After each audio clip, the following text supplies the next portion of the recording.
there, my name's Paul and I'm a lecturer in psychology at the University of East London. For a long time now I've been interested in how we can use psychology to help students learn more effectively. And that's going to be the focus of this particular presentation. I'm going to show you how some key research in psychology can help you go about your studies more effectively. And I'm going to do that by focusing on a topic called metacognition. And I'm going to show you how we can all be susceptible to certain what we call metacognitive errors that can really make our lives more difficult than they need to be when we're studying. Of course, I'll also tell you what you can do about these metacognitive errors and give you some general advice on how you can study more effectively. So, without further ado, let's get on to the topic of metacognition. What is it and why is it important?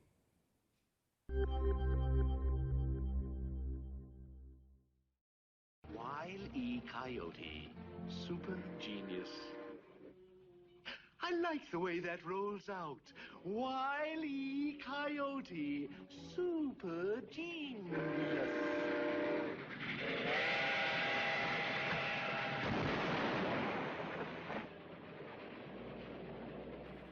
So we've just seen a video in which the long-suffering Wile E. Coyote was confidently proclaiming his genius, only for the real world to catch up with him in rather spectacular fashion. Now, something similar can happen when you're studying. Well, hopefully it won't involve a shack of TNT and an oncoming train, but it might, for example, involve, let's say, a topic that you think you know a lot about, and you certainly feel that you know enough about this topic to ace an exam that's coming up in the not too distant future.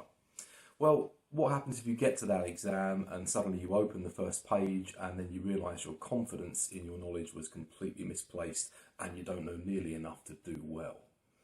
Well, that's what we would call a metacognitive error. And like a lot of things, metacognition is easiest to define when it goes wrong. A metacognition is really about how you come to an understanding of how learning works, or how you think about the process of thinking. And I know that sounds really esoteric, but hopefully, just with the example we've just shown, it's really, really important for your academic progress to have an accurate idea of how you can learn effectively. And equally, it's important for you to have an accurate idea of how much you know and how much you don't know, because this kind of knowledge is what shapes your studying behaviour. And accordingly, metacognition is often broken down into two subcomponents. There's metacognitive knowledge, which is what you know about the process of learning and what you know about, well, how much you know or how much you don't know. And there's also metacognitive regulation, which is how you use your metacognitive knowledge. I mean, we all know, for example, it's easy enough to know that something is good practice. The difficult thing is often actually acting on that knowledge and implementing the good practice. So let's have a look at some examples of some problems that can occur with metacognition. And let's start with a problem that can occur with metacognitive knowledge. And it's a particularly nasty problem called the Dunning Kruger effect.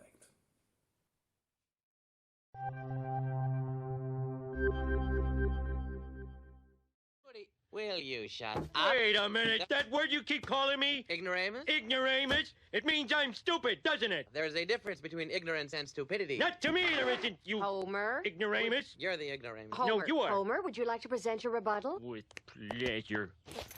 Ay, caramba! So I've got a question for you. Have you ever heard the expression ignorance is bliss? If so, have you ever really thought what that's referring to? Well, if you watch any of the TV shows like Come Dine With Me, for example, what's the funniest part of that show? I'm willing to place a fairly substantial bet you just said it's the narrator. Well, think about why the narrator is funny. More often than not, the typical funny scenario occurs when a contestant is happily kind of murdering the preparation of a particular meal but seems completely oblivious to the fact that the preparation is going hideously wrong, and the narrator kind of serves as the voice that should be going off on their head saying, no, you're really screwing this up, you really need to think about what you're doing. Now, ignorance is bliss, as it turns out, has, if you like, a psychological counterpart. And that counterpart is called the Dunning Kruger effect. And the Dunning Kruger effect basically refers to a finding from a series of studies back at the turn of the century that's been replicated many times since, which basically tells us that it is when we are the least competent or least knowledgeable that we are the most liable to having an inflated perception about our competence or our level of knowledge. And if you want an example of a kind of experiment you could set up to demonstrate the Dunning Kruger effect, consider the following scenario. Let's say you approach a class of new undergraduate students and you say, okay, you guys and girls, there's going to be a test at the end of this course.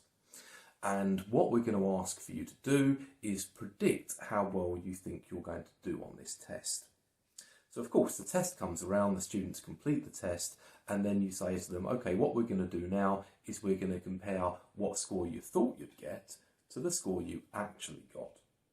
And what you find in experiments like this, it's the students that do the most poorly on the test that exhibit the biggest discrepancies between how they thought they would do and how they would actually do.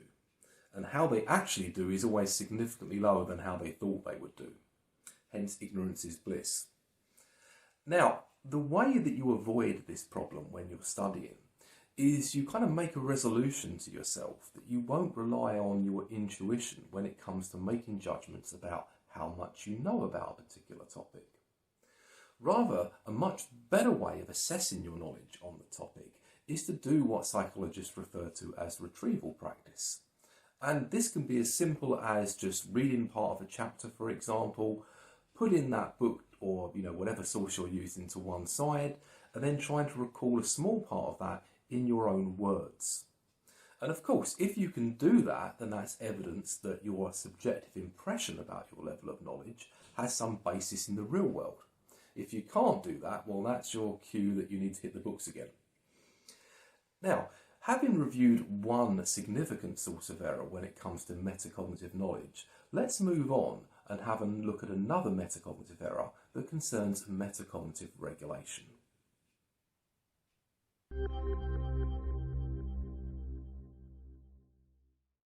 Or, with our help, you can cram like you've never crammed before. Whatever, either way is good.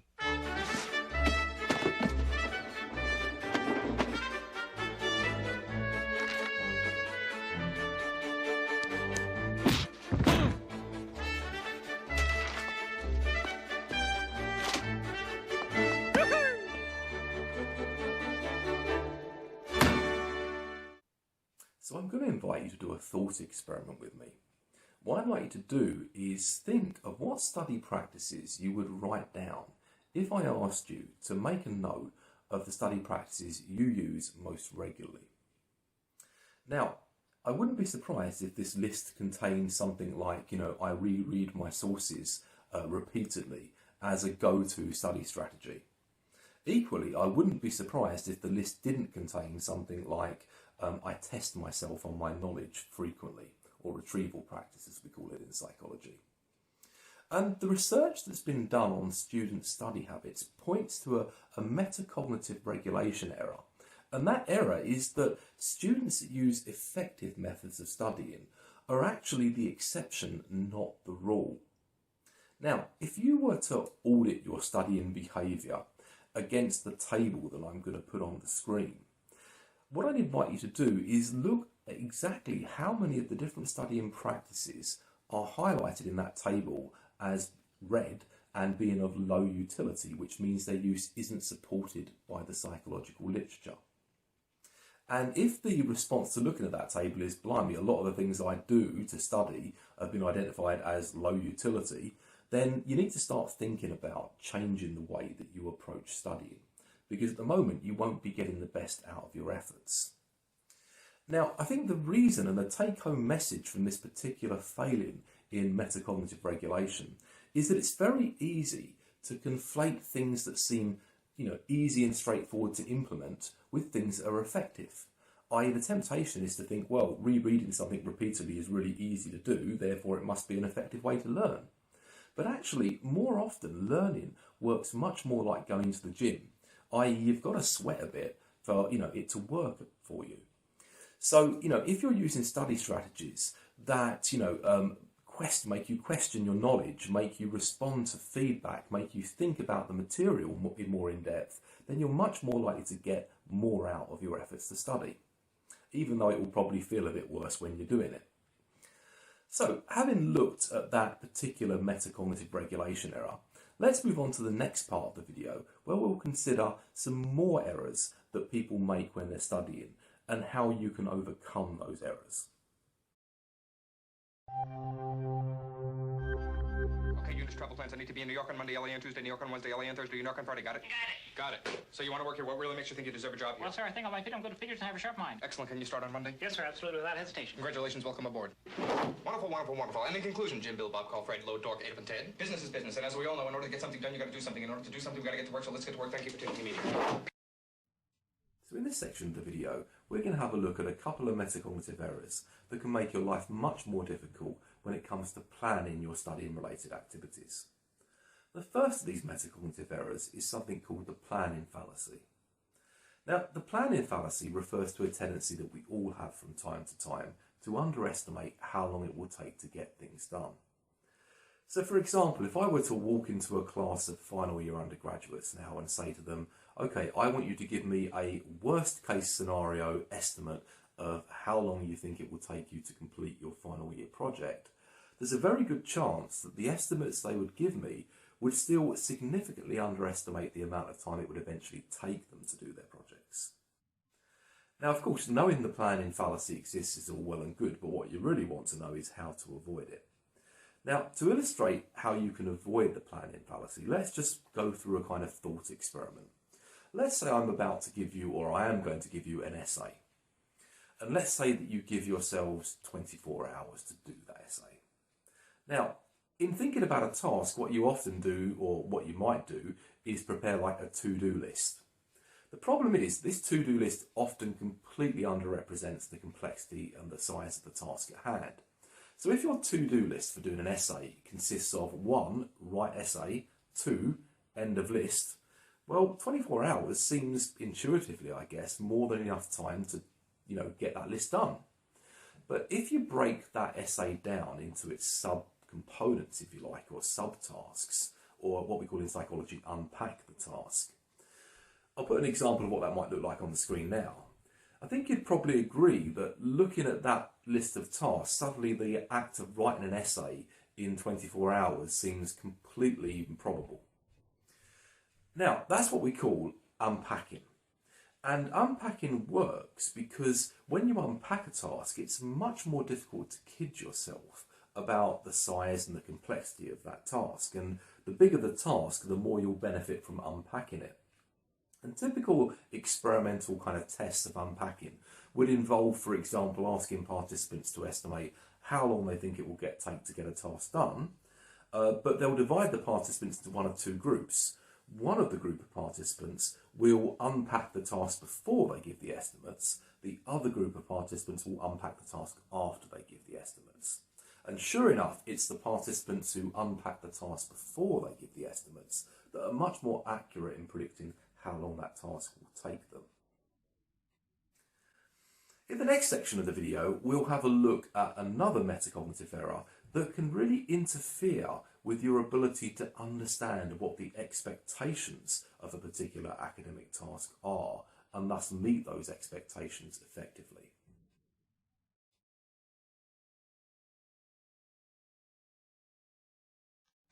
Now we're going to run a few tests. This is a simple lie detector. I'll ask you a few yes or no questions, and you just answer truthfully. Do you understand?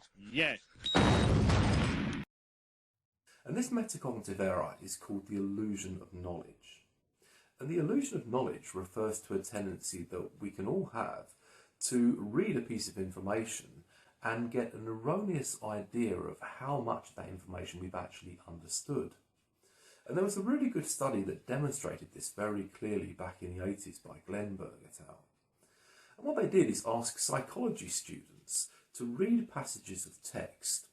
And at the end of reading that text, not only did they ask them how much of it they could remember, gave them tests of their recall, they also asked them if they spotted any contradictions in the text and how well they thought they'd understood the text.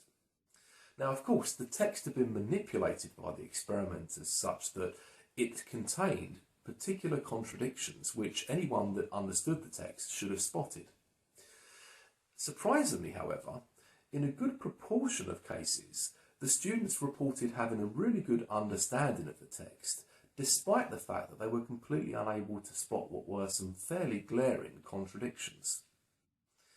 Now, the illusion of knowledge tends to manifest itself in a way that can be really disruptive to your ability to get good marks when you consider its implications for looking at things like marking criteria or grading criteria for your work.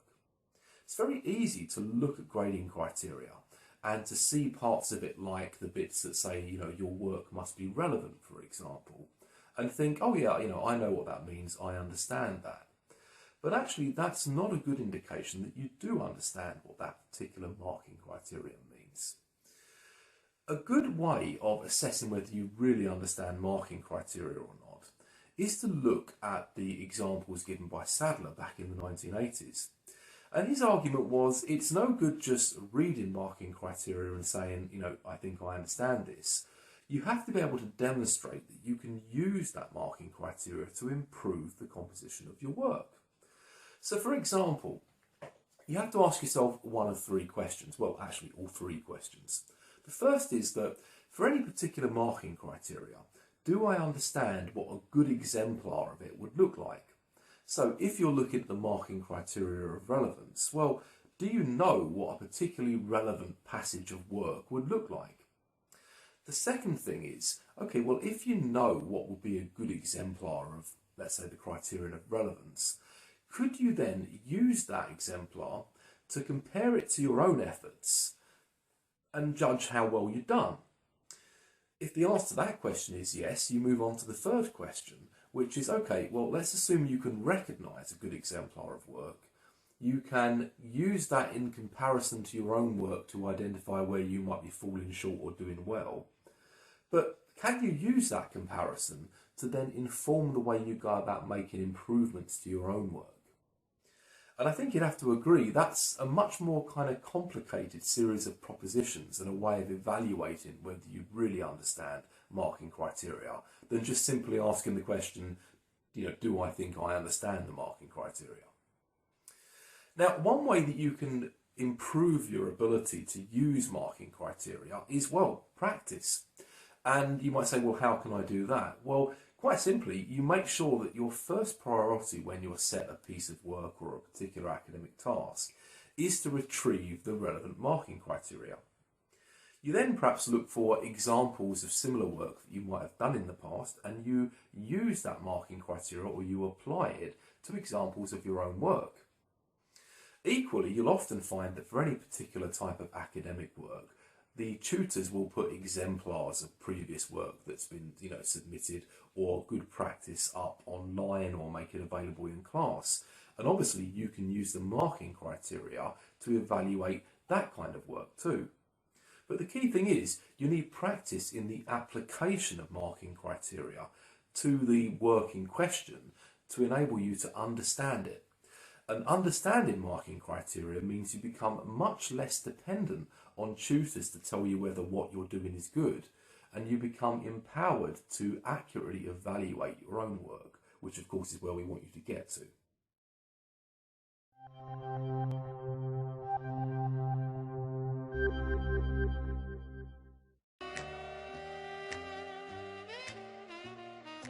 That's damn fine coffee you got here in Twin Peaks. And damn good cherry pie.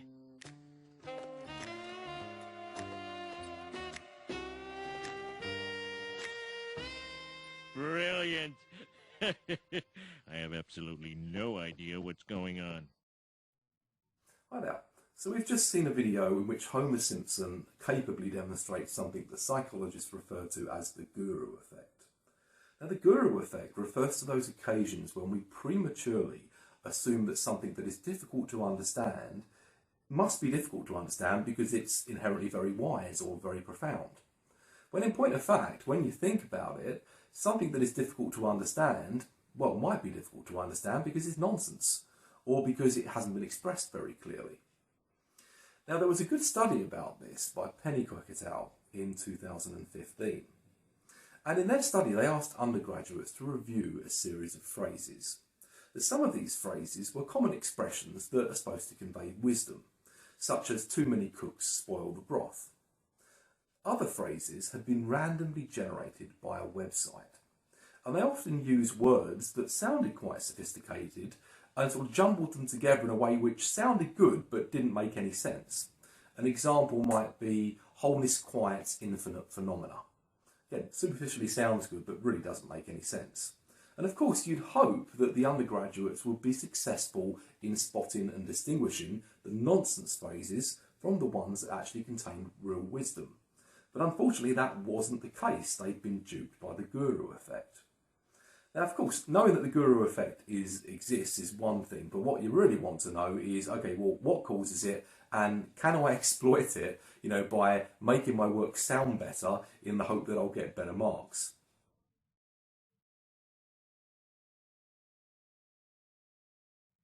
So having learned about the guru effect, it would be completely understandable if your first reaction was to think, well, hang on a minute, if all I have to do to appear smart is make my work a bit harder to interpret, then, well, pass the thesaurus. I'll just embellish the work with lots of long words and unnecessarily lengthy phrases, and that way I'll get better marks, right? Wrong. Yep, I'm with Arnold Schwarzenegger on this one. Definitely don't do that. I'm going to invite you now to look at a couple of pieces of writing. And after you've looked at each piece of writing, just briefly reflect on what you think about it.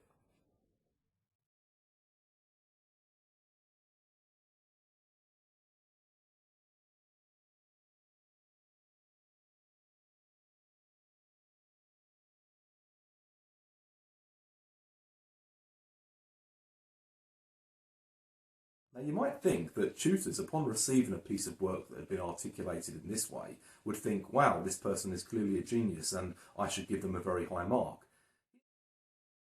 Yep, you're not fooling anyone.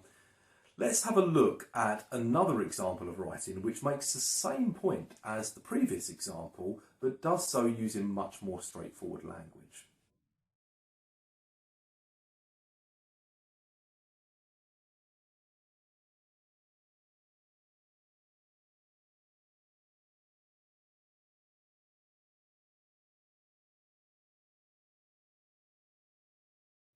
Now, hopefully you'll agree with me that not only was that piece of writing much easier to read, but it also made the point much more effectively and kind of concisely as well. But of course, it's not always the case that people that have difficult to read and impenetrable writing are deliberately trying to manipulate the reader's impression of their intelligence. Writing clearly is just a really difficult thing to do. So it would be quite useful if I could give you a tool or a metric of some kind that will allow you to objectively evaluate how clear your writing is.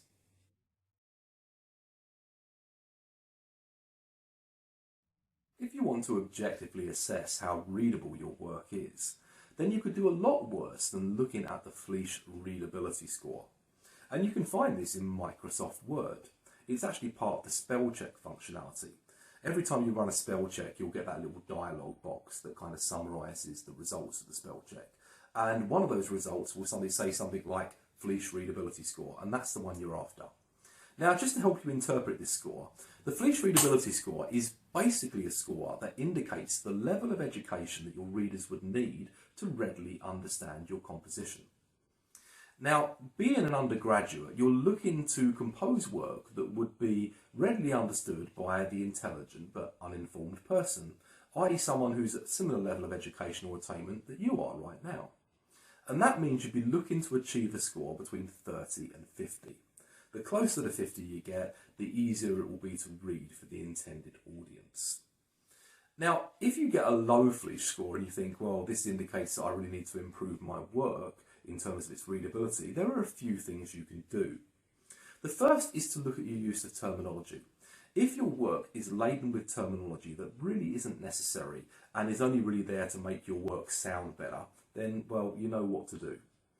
The second thing you can do is look at the length of the words that you're using. If you're using really long and convoluted and complicated words, when simpler alternatives would be just as good and actually make the work a bit easier on the reader, then, well, use the simpler vocabulary. Similarly, if you're using long sentences that contain lots of clauses, consider shortening the length of your sentences and removing or reducing the number of clauses that they contain. If you follow this advice, your work will be much easier going on the reader and you'll get your points across much more clearly and concisely. That concludes this video on how psychology can help you study more effectively.